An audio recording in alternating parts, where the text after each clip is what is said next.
credit card as a line of credit, right? Because essentially that's what you're doing. If you're not paying the entire credit card off, you're using a credit card as a line of credit.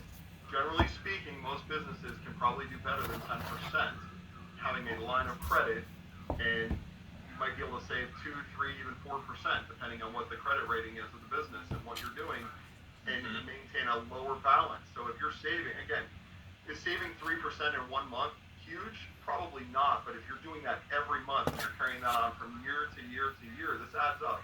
And, it, and there's opportunity there to reduce the amount of cash you're spending on your financing activity. If you have to leverage the business, then you have to leverage the business. But do it in the cheapest form possible, in the most secure form possible. Um, I use Amex in my business, but I pay it off every month. I use it like cash, right?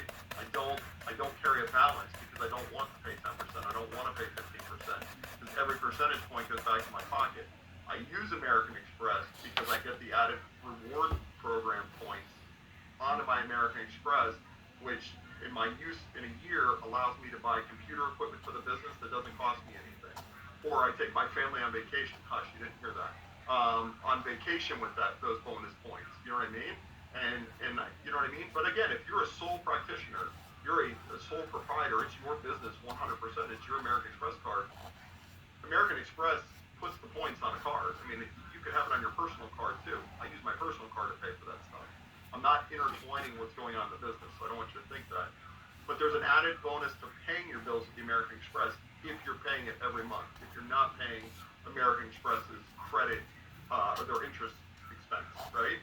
And using a line of credit could lower that 5 or 6%. The timing of paying your bills does have impact. It's minor. What you have to look at, I think, is what will it cost me to pay the bills when they're due? Maybe doing a weekly check run instead of a monthly check run. And is that savings, that small savings every month, worth it to you, or is it more expensive to take your time, or your accountant's time, or your whoever's paying the bills time? You have to look at that, right? Because if you have to do it 4 times a month, maybe it actually costs you more than just paying it once a month, the savings you would have, right? So you have to look at all those different factors, I think, in making that decision. But I will say, if you're carrying a balance on a credit card and you have the ability to get, a lower line of credit, or you have the money in your business to pay it all, but you're holding on to it, it is costing you more money than you probably need to spend on it. Make sense? Yep. Good. Your expenses, I think knowing the difference between a direct expense and expense that's directly related to your revenue generating activity, and knowing the difference between what your overhead is an important concept in your business. Generally speaking, overhead is your facilities, unless you're in a restaurant or retail, but generally your facilities, your administrative office space, your administrative functioning in the back, things that if you didn't have a business you wouldn't be doing, right? Direct expenses are directly related to the service or the product that you're giving, and knowing the difference there, and knowing where you can increase your gross profit compared to where you can decrease your overhead costs to the overall business. Investment versus expense. Um, when you're purchasing assets for the business, if you're buying a truck, it's an investment, it's not an expense. It will become an expense. That goes back to that EBITDA formula, if you will, that earnings before interest, tax, depreciation, and amortization. The cash outlay is an investment in the business. You're going to generate future revenues, future opportunities with the assets you're purchasing. That's the definition of an investment.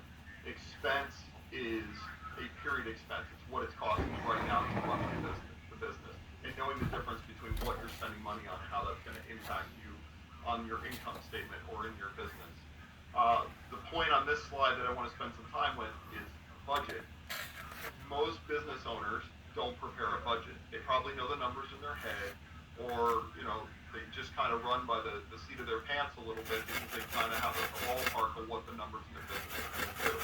I think a budget is one of the most important analysis or documents that you can prepare for any business. And it doesn't need to be something tremendously fancy. I mean, the more you do it, the better you will get at preparing a budget, analyzing a budget, and really honing that budget in on what's going on. So yesterday the question was asked to me, QuickBooks will generate a budget for me. Can I just use that?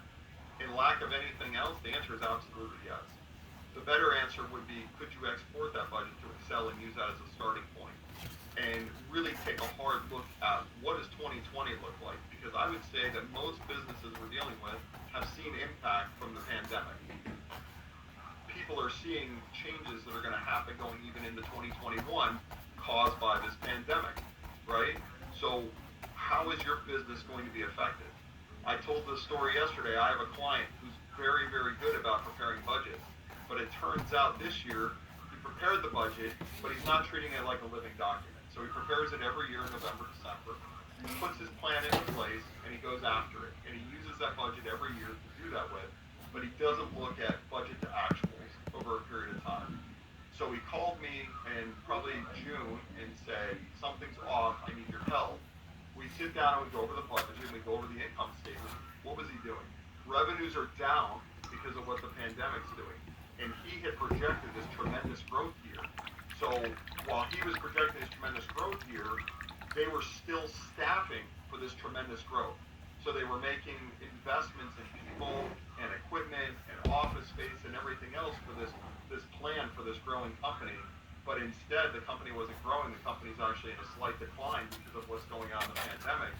So his budget's actually inverting, but he wasn't paying attention to it. For him, the budget was a once a year action, an activity that he would do to project and plan. He would put out his strategic kind of, foresight for his staff, and then they went out and acted on that for the rest of the year, and he wasn't monitoring it. So my point is, preparing a budget needs to be a living document. It needs to be something that you consider, and you make changes to a budget. I think a lot of people also are like, oh, I'm going to be off budget. Let me not change the budget. The budget's for you. It's your plan. It's your roadmap. It helps you to kind of guide you in your business. If things are changing, budget likely needs to change. Okay? Any questions on budget? Discussions on budget?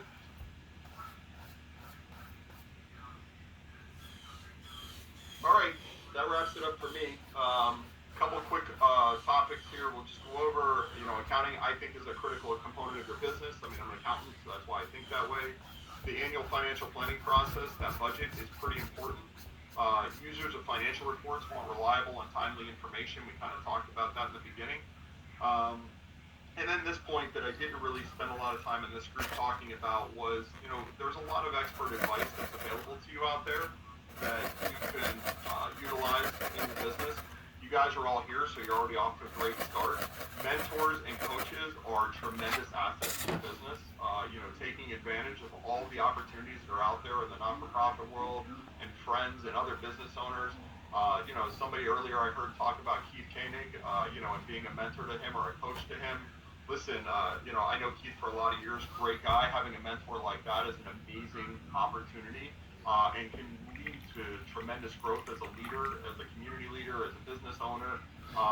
Look for those opportunities and find them and take advantage of them. And you might think that you know your business inside and out, but let me tell you, there are a lot of people, and a guy like that, Bill Feinberg and people of that sort, bring so much value in just listening to them talk. You can just take so much away from it. The keys, I think, to finding coaches, mentors, and then also we'll talk about financial advisors, bankers, CPAs, lawyers.